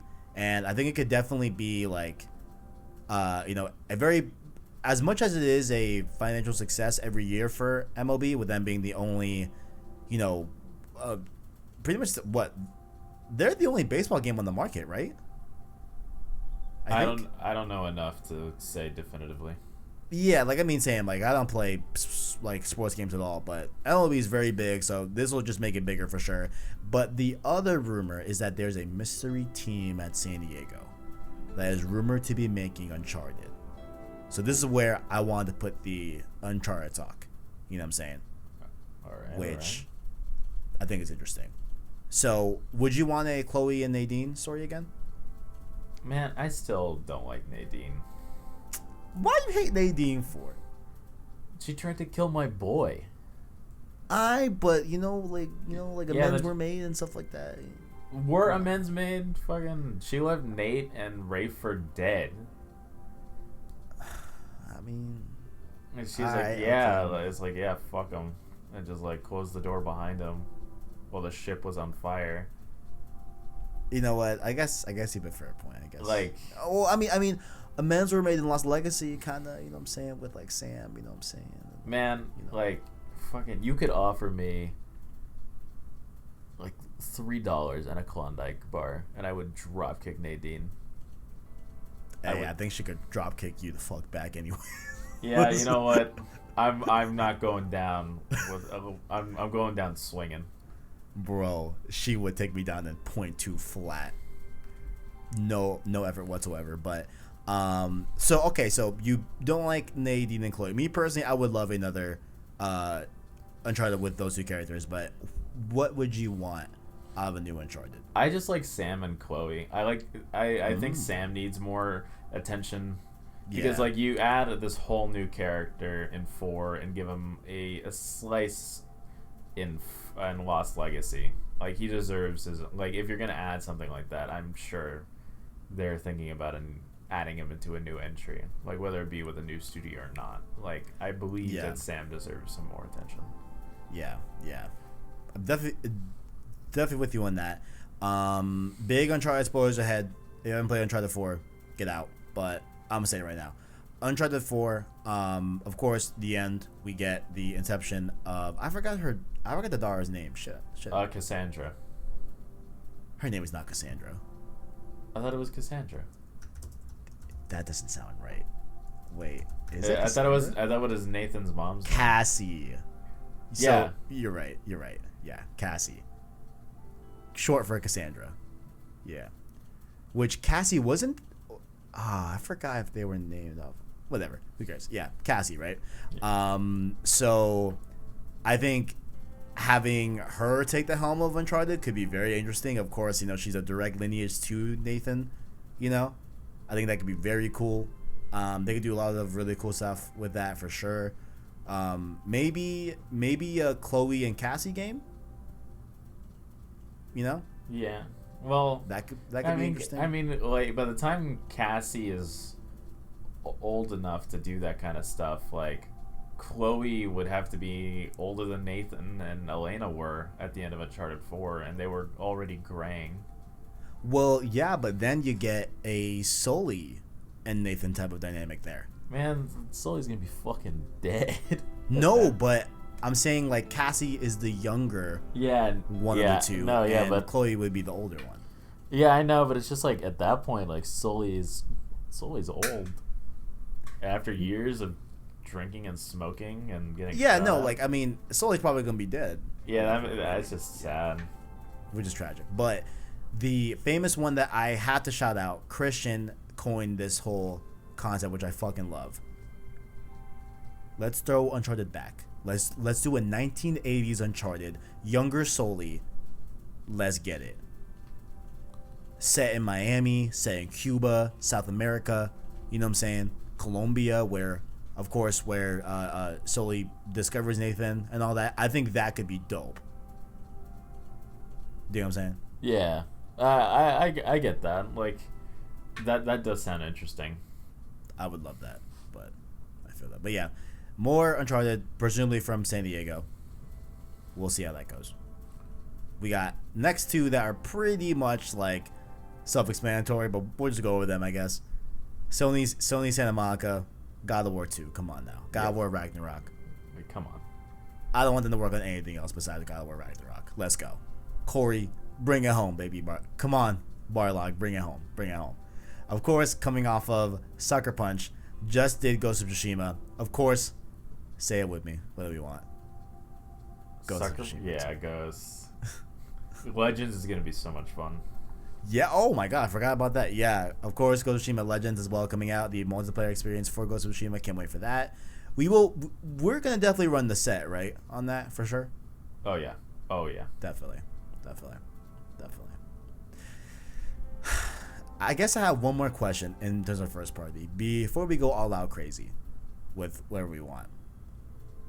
Do you ever see Sucker Punch going back to Infamous?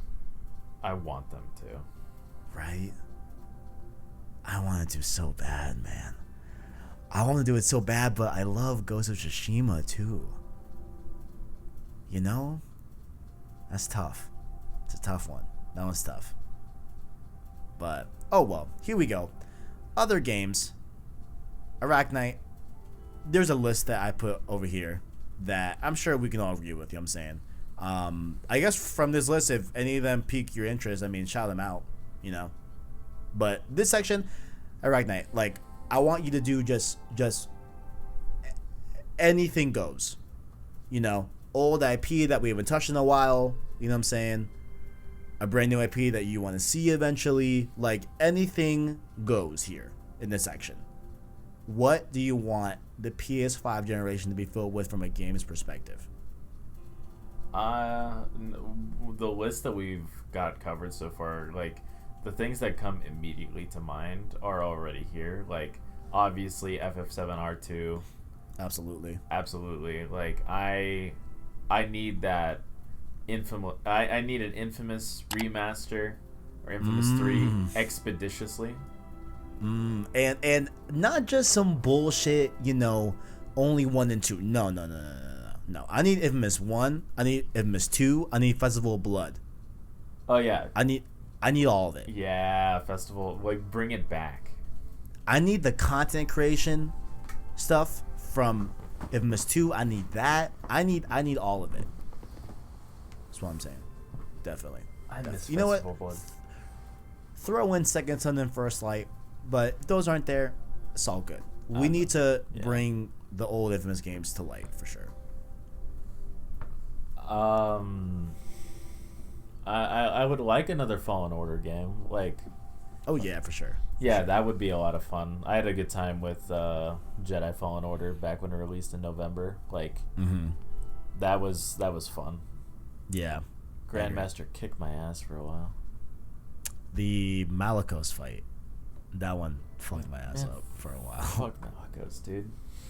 By the time I fought Malicos, I had done everything. Like, I was a pretty high level. Oh, really? Yeah, no, I had gone through Dathomir a few times just to grind up my level a little bit, like when I was like a lower level. And I did fights like over and over and over just to get better in the beginning. Interesting. So I had some XP, and I was like, yeah, Malicos is just a bitch. Baby ass bitch. Mass Effect. I need that. I need that. That's still rumored. Hey, Jeffy Grub, you know what I'm saying? Big homie dog is still saying, yo, Mass Effect is happening this year, 2020. Everything that I have gone through this year will be worth it once I get my hands on that trilogy. Like, that is the only thing. That will be my saving grace. Damn. Not even like Miles Morales? Not for real? I love Spider-Man. Like, I loved PS4. I think Miles Morales is going to do great. Like, I think it's going to be a fun game. Mass Effect 2 is my favorite game of all time. Oh, shit. You see, do you know my story behind Mass Effect? I can quickly tell it. I don't recall off the top of my head. Essentially what it is, it was during PS3 days, like 2011, 2012, I forgot which one. But I wanted to get either the Mass Effect trilogy or the Uncharted trilogy, right? I go to GameStop, right? And it was between these two. I was like, all right, Uncharted and Mass Effect. And I figured I would ask the GameStop clerk, all right, which one am I going to play, right? I ask him, he goes, well, you got one choice there. Mass Effect is not available on PS3 yet. So I was like, I bet. So I got Uncharted. And the rest is history. So I've still been waiting to really try out Mass Effect.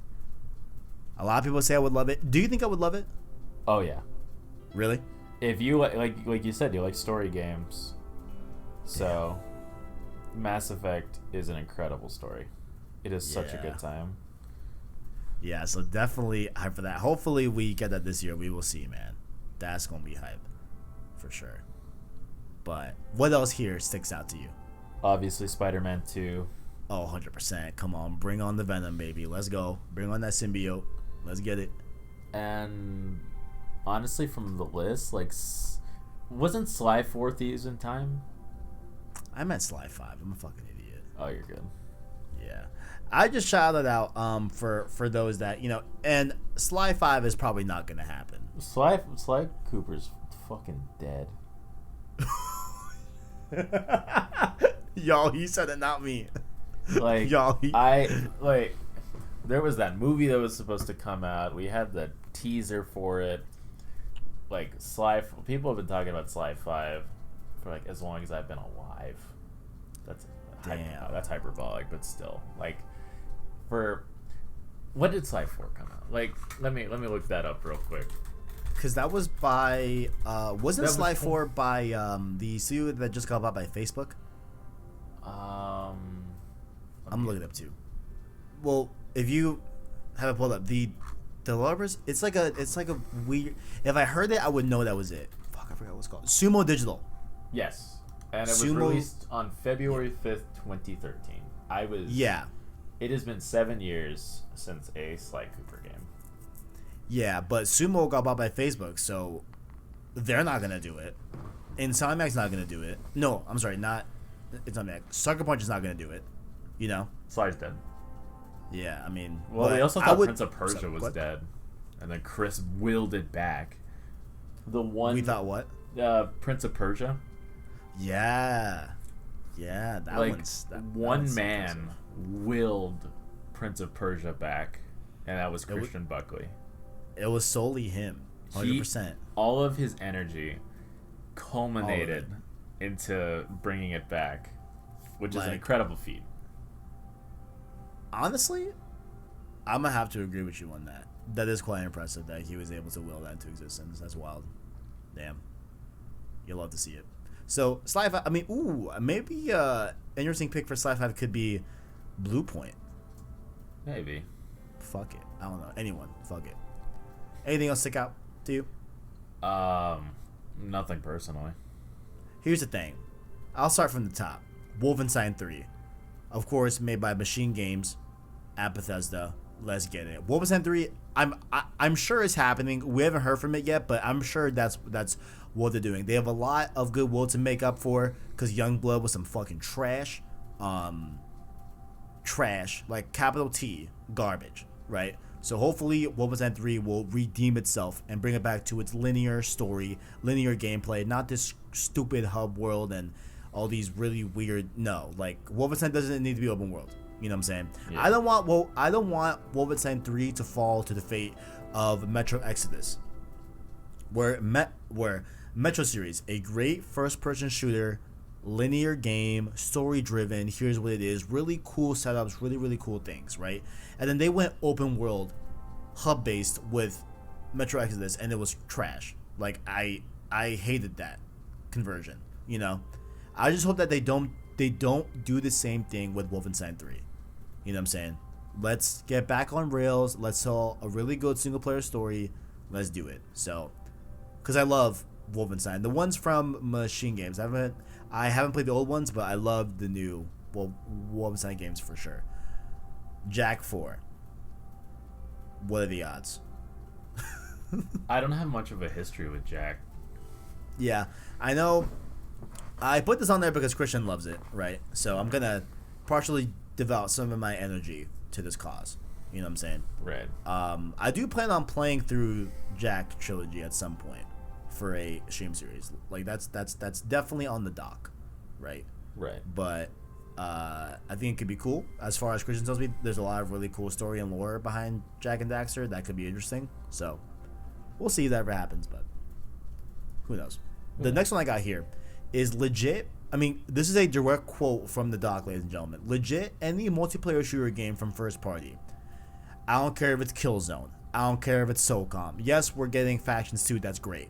But any other, and specifically what I think I mean by shooter is I really think I mean first-person shooter. You know what I'm saying? Give me something. You know, even though SOCOM wasn't first-person shooter, I get that. But any first-person shooter from any IP, give it to me. You know, from first party. I think that's sorely lacking on PlayStation's whole portfolio. I think you weren't a fan of Assassin's Creed, right? I am not. I would love a Japan Assassin's Creed though. Could Japan bring you back in? ArachKnight. If they don't change the formula, like I know they tried with like Odyssey and all that.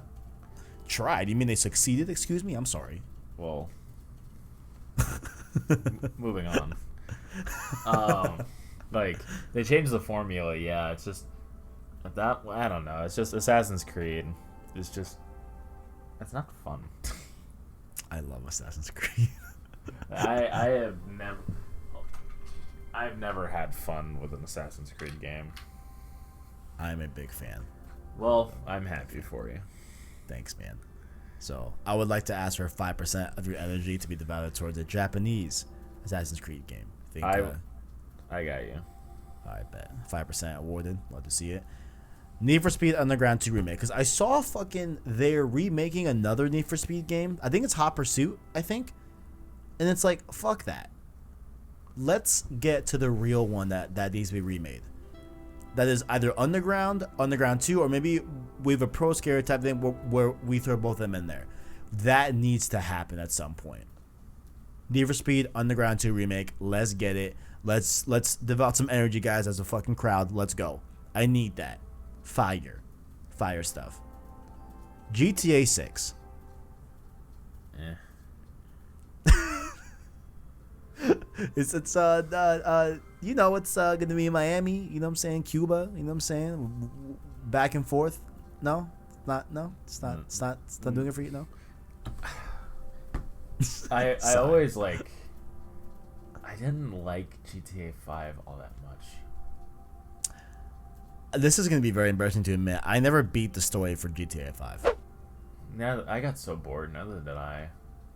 I got bored too. I was like, fuck this, I'm gonna go play online. Yeah. Which online, great, very fun, big fan. Yeah, it's just online's fine for a time. It's just, I don't know. Like, I didn't have an amazing time with it. Like, through and through, I got pretty bored.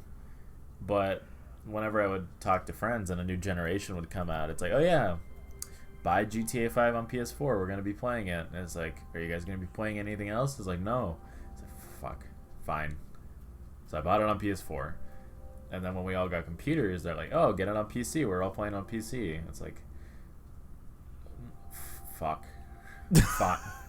Fine.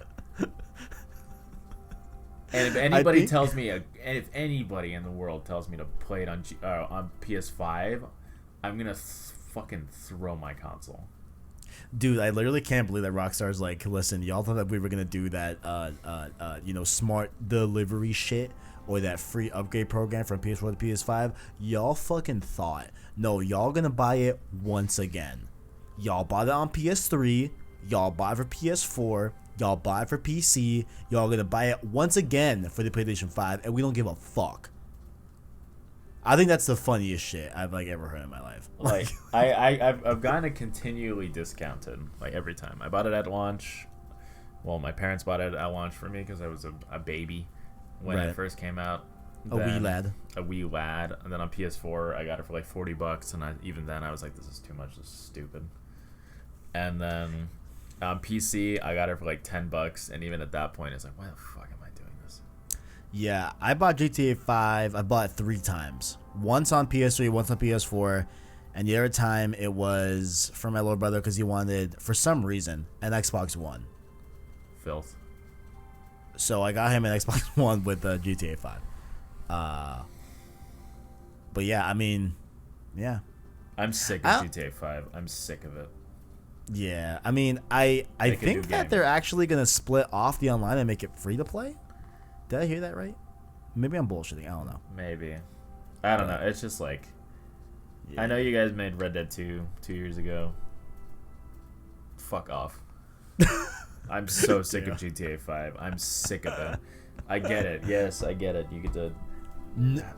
It's like really becoming the new Skyrim. Of like, hey, it's just on every platform, like anywhere. Or like Resident Evil 4. Except Resident Evil 4 is good. GTA 5 is one of the worst games on the PS3. Like that, like a major, like by a major studio. I'm not talking about like shitty third party. Like I'm talking about like from a studio, like from the high, like the heavy hitter studios. GTA 5 is one of the worst of them. I mean, I will say, if y'all forgot how GTA 5 would looked on PS3, y'all need to go back and look at that. It's a world of a difference. It is ugly. Yeah, it is really bad. Yeah, GTA 5 is ugly. I think it looks. I mean, I think it looks okay on PS4. Like I played it. I played it on PS3 for a while. It felt like ages. But I actually looked back at my time last time I ever like launched my PS3 just to check, and I played it for like maybe 20 hours, maybe, and I was like, oh my god, Damn. it's like, really? Like I got so bored of, like, I felt like more than half of it was just me slogging through to play with friends, and then I got to the point where it's like, you know what, you guys play without me. Yeah, for me, definitely the bulk of my playtime was online. That was a really fun time with my friends and stuff like that. But like the heists were boring. I kind of just don't give a shit about GTA anymore after GTA 5. Like, it just, I don't know. Like, if they do a GTA 6, that's great. I hope you guys have fun. I'll probably buy it because I'm stupid. Like, I might buy it because my friends are gonna want to play it and I want something to do, but fucking, I don't care. I do not care. I thought you were like, that's great. Hope you guys have fun. Yeah, I could not give any less of a shit about GTA 6. I do not care. Oh, man. They're going to have to do something incredible to bring my attention back to that series, but have fun. Have fun. I don't care. See. Last one I wanted to bring up was Insomniacs Resistance. For some reason, they keep tweeting about Resistance. It's been dead for a long time, so I would personally like to see it come back. I do plan on also playing those games, but for some reason, bro, I was looking at the PS3 store, right? I think via PS Plus, I got Resistance 1 Fallen Man on my account, so that's cool, right? Resistance 3 is on PS Now, that's great. I don't think you can buy Resistance 2 anymore on PlayStation Store, and I have no idea why. I'm gonna check. You know what? I'm gonna check live. But tell me, Mr. Sir, why I call you Mr. Sir? I don't know. It's weird. Have you ever played Resistance? Do you have a background with those games? I think Resistance 3 came with my PS3. No, that was Killzone. I do remember playing Resistance for a little bit. I think it was the PS Plus version or whatever. I see. I remember trying it out for a little bit. I was like, hey, yeah, this is okay. I'm gonna go play Infamous again. Yeah, so I checked on. I'm checking live here on PlayStation Store, and it says Resistance 2 is disc only. Like, you cannot purchase a digital copy of Resistance 2 at all, which is weird. Wild. I mean, I guess not a big deal because I could just, peruse offer up and just get a Resistance 2 copy. You know what I'm saying? Like, so it is what it is, but super weird. But I mean, other than that, I think that was all the games I thought of off the top of my head. I'm sure someone's gonna shout something out in the comments that's like, oh man, like that's a really good example of a game that I would love to see on PS5. But do you have any last games that you're thinking about? Stop porting Skyrim. It's dude, you know it's gonna come to PS5, man. Man, no. Oh, fuck Bethesda. I don't care. Like, you already know.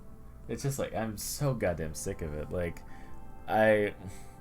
Skyrim was good and fine. Goddamn, make something new. Fallout 4 came out 5 years ago. And then we got 76, which I don't care. Like, throw that straight into the trash can. And it's like, I get it. Skyrim makes you money. Do something else. We will see.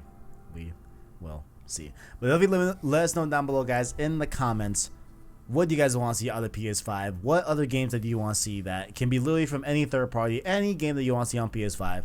Let us know down below in the comment section. And before we go, ArachKnight, where can people find you? I am on the PlayStation Source Discord under the same name of the ArachKnight. I am on Twitter at Orly_Macias, which will be in the description below. And I am on Twitch. My monitor's in. I'm setting it all up. I'm gonna figure out a game to play. And then have you beat all the Valkyries on God of War? I have not. I took a break from God of War a little bit. Oh, okay. All right. I think that could be a cool opening stream. You know what? Me getting my ass kicked. Me getting my ass kicked by the Valkyries. A little, you know. I mean, You have to remember, I'm playing on Give Me God of War. all right. Okay, so I guess maybe not the best one. What about Doom Eternal? Yeah, I could do some Doom and just like chill. Hell yeah. I'm I will rusty tune in though. for sure. I am rusty. I haven't played Doom since I beat it on Ultra Nightmare back in I think like May. Got to get warmed up for that DLC, man. Because I'm gonna definitely get that for sure. Yeah, I gotta warm up. I'm gonna be in there like swimwear for sure. But there we go. His links will be down below in the description. And this has been Road to PS5 episode 4, the weekly PlayStation 5 podcast about any and all things PS5 as we lead to release of the PlayStation 5. Again, at some point soon, I think. I don't even know at this point. We will get the PS5 price and release date. Who the hell knows when that's going to be? You know what I'm saying? And the week that falls on, the show will be dedicated to that whole event whenever it happens. Who the hell knows? You know what I'm saying? But until the meantime, you can catch this show here on youtube.com/PlayStation Source, as well as your favorite podcast services every Sunday by hitting the anchor link down below to find us on Apple Podcasts, Google Play Podcasts, Spotify, and any other major podcast service, or by just searching PlayStation Source podcast feed. To support the show, you can of course like and subscribe, as well as become a member of the channel by hitting the join button or link in the description. The Prince tier and the King tier are $1 and $5 respectively. That give you access to different channel badges, emotes, as well as shoutouts and all PSS content, just like the homie Caleb Kaiser, Bachelor Brody, and Owen. Follow us on our platforms such as our Discord and Twitter, link below in the description. And yeah, we'll call it an episode 4. We will see you guys next week. Thank God for watching. And as always, greatness awaits. Have a good night, guys. I'll see you later. See you later. Wear your mask. Drink your water. All that good stuff. Stay hydrated. Truly.